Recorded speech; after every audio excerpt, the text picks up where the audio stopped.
Now taking the stage at the Republican headquarters. Let's listen in.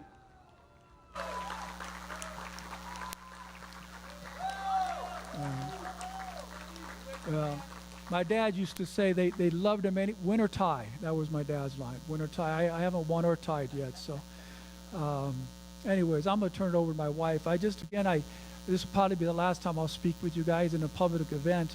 I'm so thankful for what you did, and just feel so bad I didn't get it done. Here's my wife, Amy. She'll be more articulate.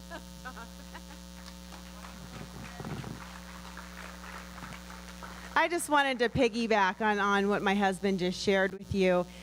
You know, the last election, he lost by 1% by a woman that we're in the middle of a second defamation lawsuit on.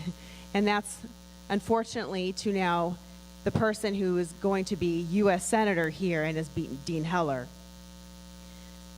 Please, there is no room for the voters to complain when you're going to put a liar into office. It is your fault. I am so incredibly proud of my husband.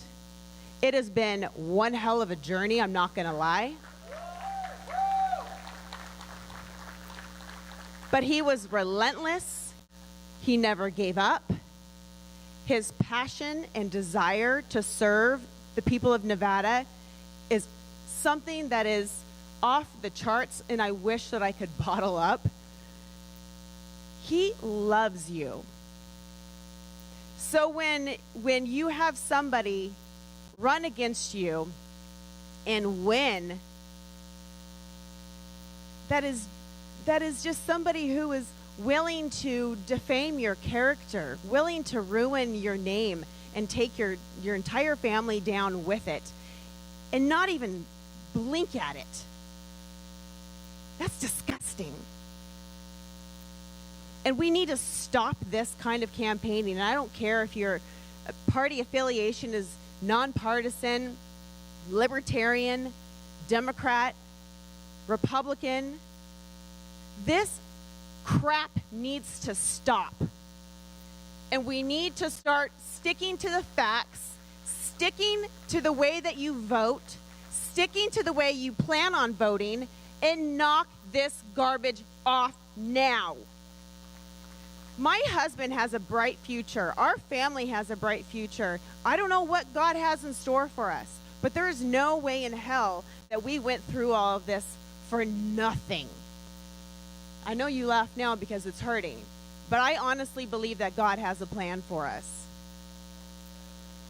He stood firm when everyone else here at the top of the ticket last election distanced themselves from that point candidate, Trump. I pray to God that the president take a look and see what happened here, because this man was loyal to him. No, we were loyal. But I would just like to say, most people would come up to me throughout this campaign because of everything that they'd seen on Instagram, Snapchat, television, radio, and say, how do you handle this? Are you doing okay? And my response was, I'm joyful. I'm joyful because I'm not going to let this ruin me. I'm not going to let this take my family down. I'm not going to let this weigh heavy on my children who have to see this nonsense about their dad. My kids are strong. We have done a really good job, at least I hope so, on raising tough kids. But there's no reason that they absolutely have to see stuff like that. And I pray that none of you ever have to go through even a smidgen of what we went through. And God bless President Trump and his family, because I can't imagine how they go through hour by hour with the relentless attacks and lies that are thrown at their family. So when you start to talk smack about people who are running for office, you're not allowed to talk smack till you put your name on the ballot. All right, because it's tough.